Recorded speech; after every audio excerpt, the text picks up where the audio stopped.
I came across an interesting quote by Meister Eckhart,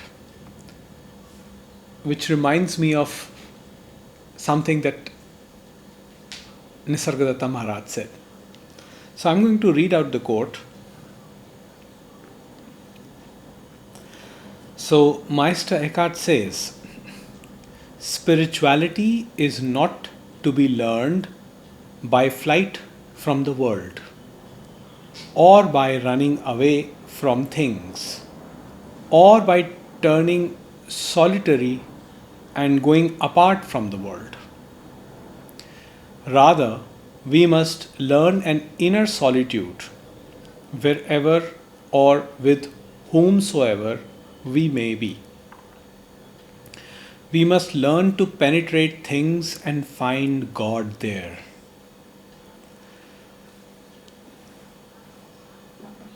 So the idea is that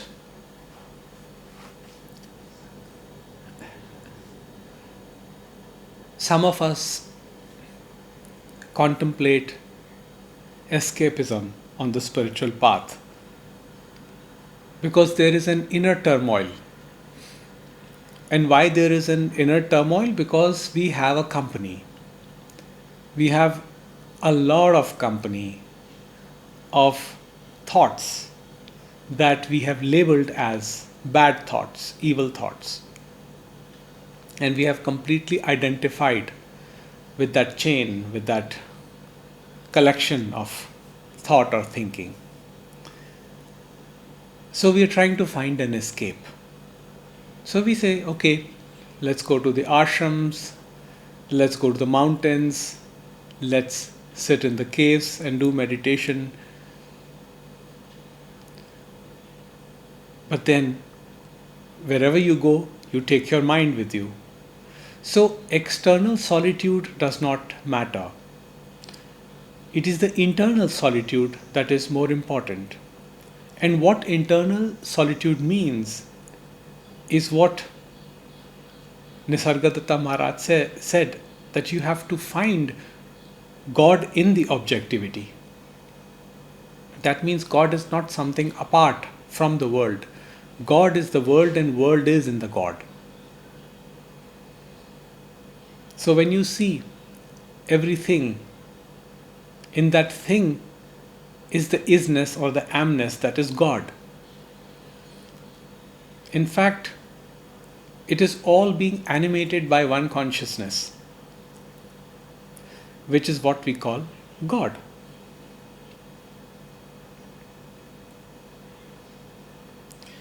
But to discover that God, one has to create inner solitude. What we try to do is create outer solitude. We contemplate escape because things seem uncomfortable. And while I do not advocate that we must put ourselves in difficult situations or unnecessarily try to engage conversations with people who are hurtful or or have that streak of ridicule or condemnation. But the thing is that peace has to be found through relationships while living in the world. And this was the message of Sri Ramesh Balsekar also. So when you discover God or the eternal self, you see it in everything. You see that it is the light which illuminates everything. And it is self-luminous itself. It is the source. It is the substratum. It is the consciousness that allows for all perception, all experiencing. It is only the notion of a separate experiencer that creates trouble. Now, the notion of a separate experiencer is that there is no inner solitude. There is a me, a center, which is composed of identifications with thoughts, ideologies, concepts, I believe in this, I believe in that, I belong to this, I belong to that. There are so many things that we are identified with, and we never challenge those identifications. We always say that I am a Hindu, I am a Christian, I am a Muslim, I am a Parsi, I am a Sikh. But we do not focus on what that I am is. That I am is inner solitude that Master Eckhart speaks about. It is only when your attention turns inward and you have thoroughly seen that center for the illusion it is, that you realize that every thought is a floating energy in the vastness of consciousness. It derives existence from consciousness, and it is made up of the same substance as consciousness, which is pure knowing. So knowing the pure knowing as the pure knowing is the inner solitude. Because when there is total attention, things are simply witnessed. They are seen for what they are, not for what they should or should not be. Till we see things as what should or should not be, we are not seeing God. We are only seeing an extension of ourselves in the objects in separation. When we see God, there is complete unification. There is no question of what should or should not be. God is what is, as was said by Robert Adams, who was a disciple of Sri Ramana Maharshi. There is tremendous amount of freedom in accepting what is, which only comes from inner solitude. And most of us don't even go within to see what is going on within us.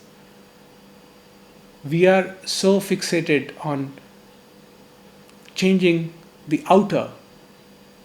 We have created this distinction psychology between the inner and the outer. This distinction does not even exist. There is simply what is and nothing else.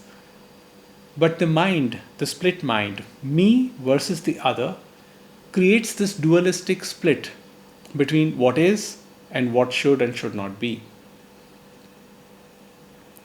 So the thing is that mind does not want to remain in what is, because it thinks that it will die if it remains in what is. But you see, in the death of the mind is the birth of the vastness, is the birth of the completeness.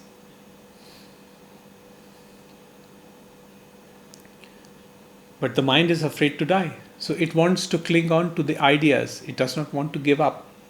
It says, no, things should be the way I want them to be. So you see, we have a company. We have a company of an entity that says, I believe in this, and this is the way things should be.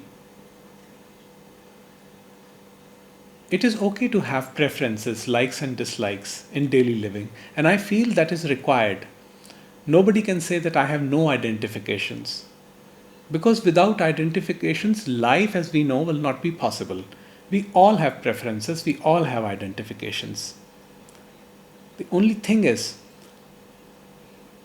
acceptance of what is. When we have inner solitude, there is no demand, there is no clinging, there is no deep desiring of something to be a certain way. Because that solitude is so blissful, it is so complete that there is no need anything externally to feel good, to feel better.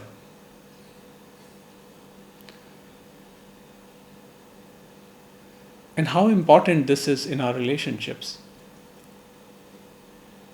When we have inner solitude, we learn to see people for who they are, rather than for who they should or should not be. When that notion is dropped of how they should be or should not be, a relationship becomes beautiful, harmonious. That is what intimacy is all about. But very few of us are able to experience that intimacy because we are always filtering our perception into what should or should not be, which means we don't have inner solitude. We are in bad company, metaphorically speaking. There is no such thing as good or bad, but when we have company inwardly, there is no peace. Because that company inwardly, which we call as the thought, will pull us in two different directions. One direction will give surety, other direction will create doubt. And you will find yourself being pulled in two directions. One part will say, humanity is evil, let's escape. Let's move to the caves. And I will admit to you that many times I have had this notion too in my days of seeking, where I would say that I will just move to some random unknown place where I would not like to interact with anybody. But what about my own mind? I still have company. Company of thoughts. Wherever I go, I take my mind with me. So what is to be done? Nothing is to be done except a simple observation of what is happening, how these thoughts are playing, what sensations they are producing. Observing them without judgment, without resistance, without trying to change a single thing, watching everything in total attention. And the total attention is only possible when there is inner solitude. Then we don't worry whether we are in the world or away from the world. It does not make any difference. So, majority of the masters have said that real spiritual progress happens in the world. Because you can go to the caves, you can go to the ashrams, but your mind will still be there with you. You can trap yourself in steel container, but the mind will still be there with you. And then it will be amplified. There will be crowding internally. There will be many, many thoughts, all creating this mess or entanglement. What I should do, what I should not do, how I should be, how I should not be. And this entanglement, you can call it depression, you can call it dark night of the soul, you can call it anything, melancholia.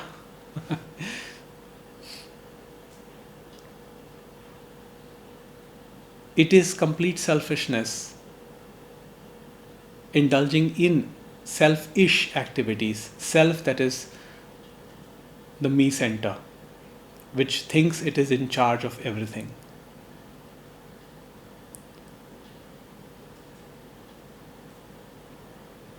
So, as Nisargadatta Maharaj said, that God has to be found in the objectivity. That means there won't be a separate God apart from the world. But in everything that is happening, that is God. And the recognition of that brings about an end to separation, while recognizing that things are separate in appearance. But the separation at the same time ends. I know it sounds paradoxical, but that is what it is.